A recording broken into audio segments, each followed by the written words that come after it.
엘리자베스 베넷은 심장이 두근거리는 순간 자신이 오판했던 남자 피치 윌리엄 다하시와 마주합니다. 그는 자신의 진심을 고백하며 모든 오해와 편견을 깨고 그녀에게 다가옵니다. 나는 당신을 사랑합니다. 짧지만 강렬한 이 한마디 속에 수많은 오해와 감정이 폭발하고 두 사람의 운명은 완전히 바뀌게 되죠. 그렇다면 이들이 왜 이렇게 극적인 감정을 느껴야 했을까요? 왜 오만과 편견은 단순한 사랑 이야기를 넘어 세기를 초월한 고전이 되었을까요? 오늘은 제인 오스틴의 오만과 편견 속으로 들어가 사랑과 인간관계, 사회적 편견을 탐험해 보겠습니다.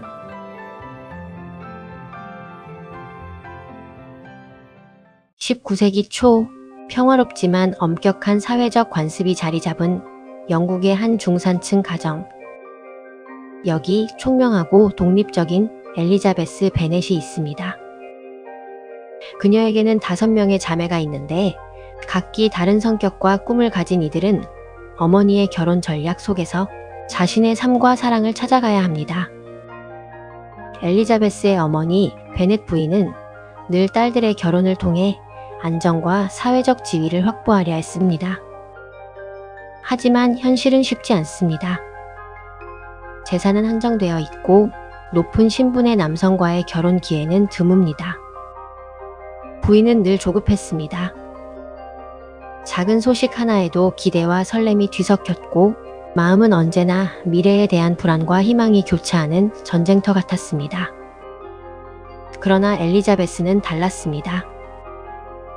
그녀는 남들의 눈치나 사회적 기준보다는 자기 마음과 판단을 믿는 독립적인 사고를 지니고 있었습니다. 어머니의 기대와 주변의 시선이 아무리 압박해도 그녀는 자신의 감정을 숨기거나 조정하지 않았습니다. 그러던 어느 날 마을에 부유하고 자존심 강한 신사 피치 윌리엄 다하시가 나타납니다. 그의 등장은 곧 사람들의 관심을 사로잡습니다. 함께 온 그의 친구 찰스 빅리는 누구에게나 친절하고 사교적인 성격으로 마을 사람들 사이에서 금세 호감을 받습니다. 반면 다하시는 달랐습니다. 다하시의 눈빛과 말투에는 차가움이 배어 있었고 마치 자신과 다른 사람들의 세계를 멀리 두고 관찰하는 듯한 태도였습니다. 그의 말 한마디, 걸음걸이, 심지어 작은 미소조차도 오만함과 고집으로 점철되어 있었기에 주변 사람들에게 쉽게 호감을 주지 못했습니다. 엘리자베스가 그를 처음 마주했을 때 그녀의 머릿속에는 즉각적인 판단이 스쳐 지나갑니다. 다하시의 눈빛, 말투, 몸짓 하나하나에서 거만함과 냉정함이 느껴졌고 그의 태도는 거리를 두고 관찰하는 듯하면서도 자신의 우월함을 자연스럽게 드러냈습니다. 그는 엘리자베스를 아름답다고 여기면서도 평범한 사람으로 평가하며 사회적 지위와 배경으로 그녀를 판단했습니다. 이 첫 만남은 단순한 사회적 인사가 아니라 각자의 가치관과 감정을 시험하는 순간이 되었고 두 사람의 관계는 긴장과 흥미로 가득 찬 시작을 맞이하게 됩니다. 이후 이야기는 점차 깊어집니다. 사랑과 오해, 사회적 계급과 편견, 인간적 성장의 연속이 이어집니다. 그들의 사랑은 처음부터 아름답게 시작되지 않았습니다. 엘리자베스와 다하시 사이에는 말로는 설명할 수 없는 거리감과 오해가 가득했습니다. 무도회장에서 그들은 처음 마주했죠. 사람들은 음악에 맞춰 춤을 추고 웃음소리와 대화가 공기를 가득 채웠지만 두 사람 사이에는 차가운 공기가 흘렀습니다. 다하시는 엘리자베스를 바라보며 미묘한 표정을 지었습니다. 관심이었지만 동시에 받아들일 수 없는 감정이었죠. 엘리자베스는 그 시선을 읽어냈습니다. 동시에 그가 그녀를 그리고 그녀의 집안을 얕보고 있다고 판단했습니다. 그 작은 오해는 마치 돌처럼 마음속에 가라앉아 이후 두 사람의 모든 행동과 대화의 바닥에 남아 있었습니다. 엘리자베스의 언니 제인과 빅리가 서로에게 따뜻한 미소를 건네던 순간에도 다하시는 조용히 두 사람 사이를 막았습니다. 빅리가 진심으로 기뻐하며 제인을 바라볼 때 다하시는 그 감정이 신분 차이를 넘어설 수 없다고 확신했고 빅리는 그 말에 흔들렸습니다. 그 결과 제인은 이유도 모른 채 이별을 받아들여야 했고 엘리자베스는 그 상황을 알고 난 뒤 다하시에게 더욱 깊은 반감을 품게 되었죠. 하지만 다하시는 서서히 마음의 문을 열기 시작했습니다. 엘리자베스의 눈빛, 당당하면서도 호기심 가득한 표정은 그의 관심을 끌었고 그녀의 독립적 사고와 솔직한 태도는 다하시가 지금까지 경험한 어떤 여성과도 달랐습니다.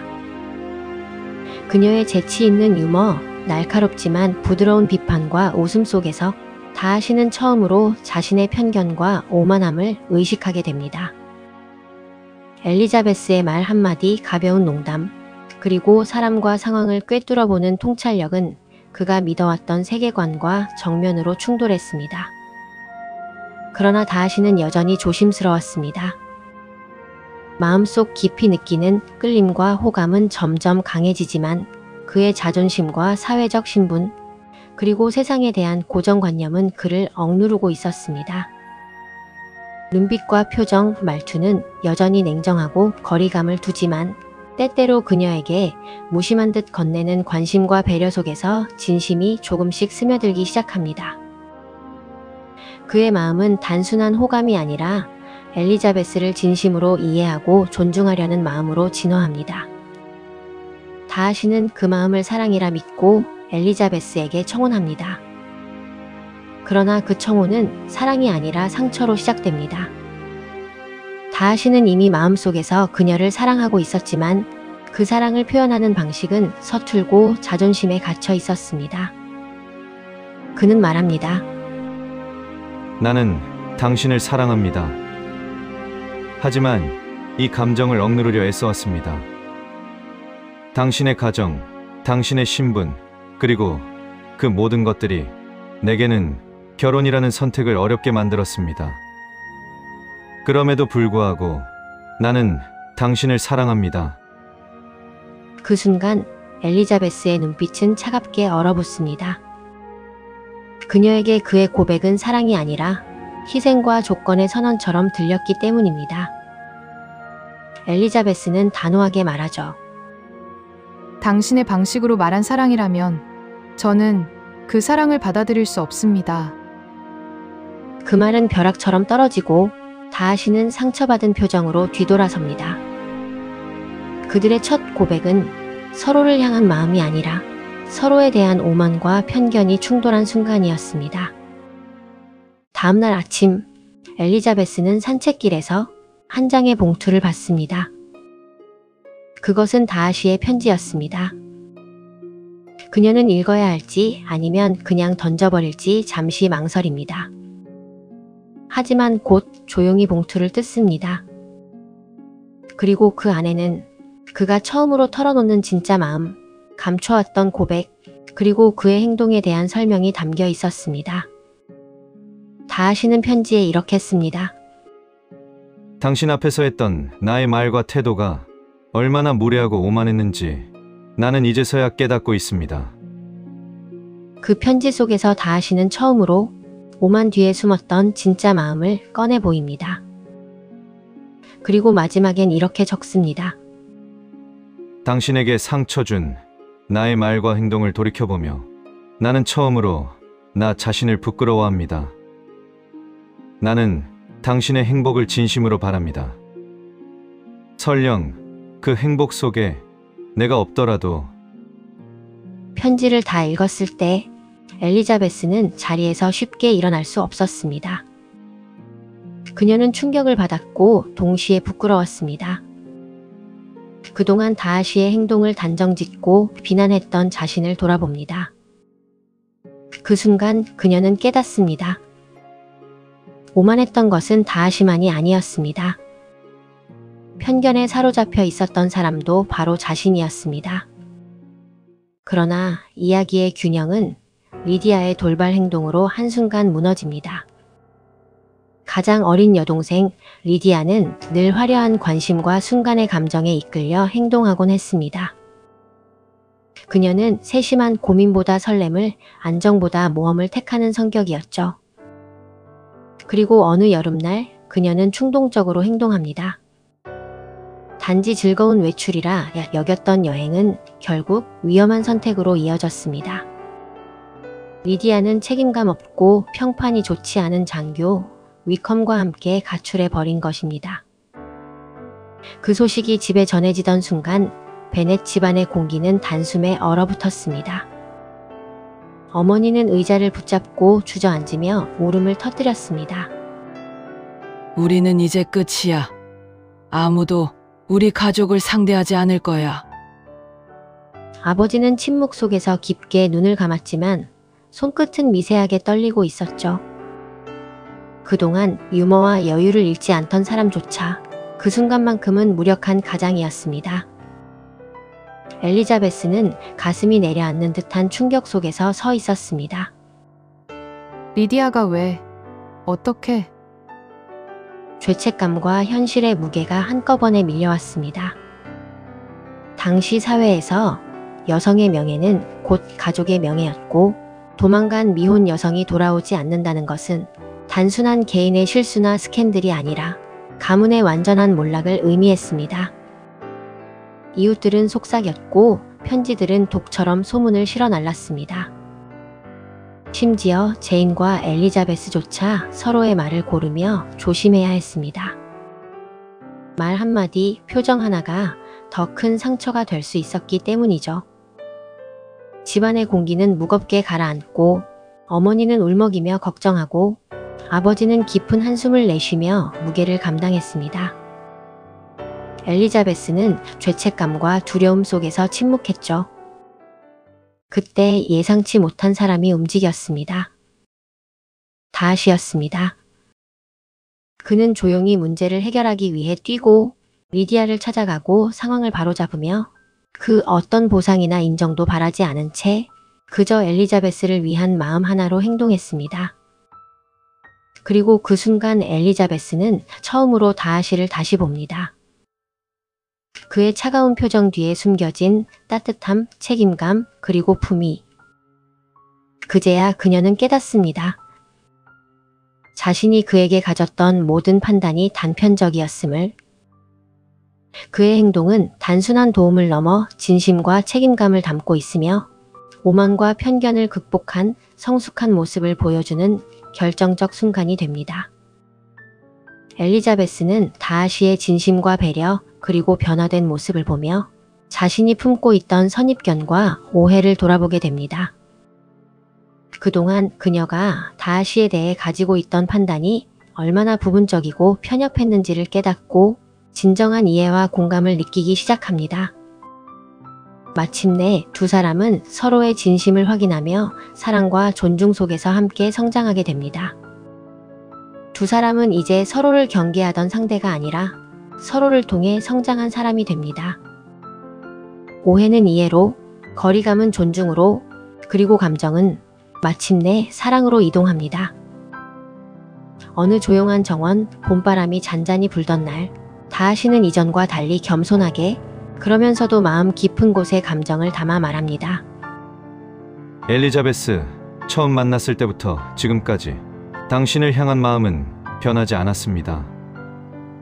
제 부족함과 오만에도 불구하고 제 진심을 받아주신다면 제 삶의 동반자가 되어주시겠습니까? 엘리자베스는 잠시 숨을 고르고 그리고 미소를 지으며 대답합니다. 네, 이제는 기꺼이. 그 순간 두 사람은 서로의 마음을 온전히 이해하고 받아들이며 오만과 편견을 넘어 진정한 사랑과 존중 속에서 함께 성장하게 됩니다. 그들은 이제 사랑을 통해 서로를 완전히 이해하고 삶 속에서 진정한 행복을 찾아가는 여정을 시작합니다.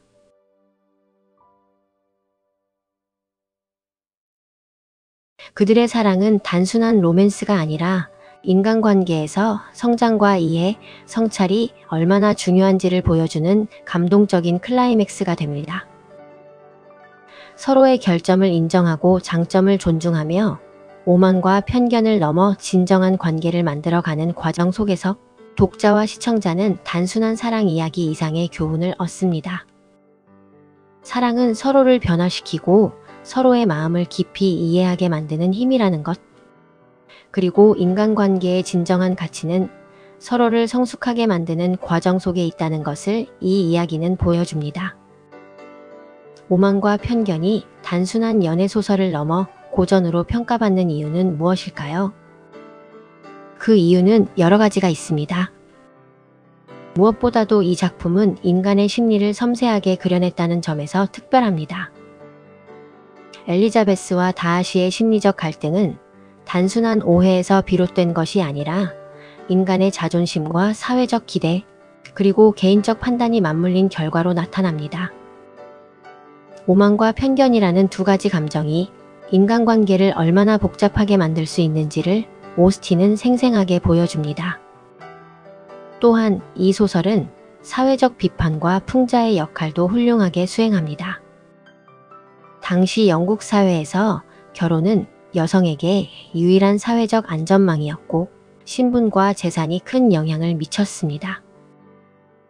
오스틴은 유머와 풍자를 통해 이러한 사회적 관습과 여성의 지위 문제를 자연스럽게 드러내며 독자들에게 비판적 시선을 제공하죠. 그리고 무엇보다 시대를 초월한 인간적 가치를 전하고 있습니다. 겉모습이나 사회적 신분보다 인간의 진정한 성품과 성숙함이 중요하다는 메시지는 200년이 지난 오늘날에도 여전히 유효합니다. 즉, 이 소설은 사랑과 로맨스를 넘어 인간관계와 성장, 그리고 성찰의 중요성을 전하는 고전으로 평가받는 이유가 되는 것입니다. 오만과 편견은 우리에게 단순한 사랑 이야기가 아니라 인간관계와 자기 성찰에 대해 깊이 생각하게 합니다. 엘리자베스와 다하시는 서로를 오해하면서도 결국 자신을 돌아보게 됩니다. 그들의 이야기를 보면서 우리도 종종 다른 사람을 판단하기 전에 자신의 선입견과 오만함을 먼저 살펴볼 필요가 있다는 것을 깨닫게 됩니다. 또한 서로 다른 배경과 성격을 가진 사람들 사이에서도 진심 어린 대화와 이해가 있다면 오해는 충분히 풀릴 수 있다는 교훈을 줍니다. 이 점은 현대 사회에서도 직장이나 학교, 친구 관계에서 갈등을 해결하고 관계를 형성하는 데 매우 중요한 지침이 됩니다. 그리고 무엇보다 이 소설은 사랑과 인간적 성장을 함께 보여줍니다. 사랑은 단순히 감정이나 호감만이 아니라 서로를 이해하고 존중하며 함께 성장하게 만드는 힘이라는 것을 엘리자베스와 다하시의 관계를 통해 생생히 보여줍니다. 그렇다면 현대의 우리 삶에는 어떻게 적용할 수 있을까요? 직장, 학교, 친구 관계 속에서 상대방의 행동을 단순히 표면적으로 판단하고 있었다면 그것은 바로 편견일 수 있습니다. 오스틴이 전하는 메시지처럼 서로를 깊이 이해하려는 노력과 열린 마음이 필요합니다. 또한 자기 성찰도 중요합니다. 자신의 오만과 편견을 인식하고 그것을 극복하려는 태도는 인간관계뿐 아니라 개인의 성장에도 필수적입니다. 사랑과 인간관계는 선택과 책임의 연속입니다. 엘리자베스와 다하시가 서로의 성품을 존중하며 함께 성장한 것처럼 우리도 관계 속에서 서로의 장단점을 인정하며 진정한 연결을 만들 수 있습니다. 오만과 편견은 200년이 지난 오늘날에도 우리에게 전합니다.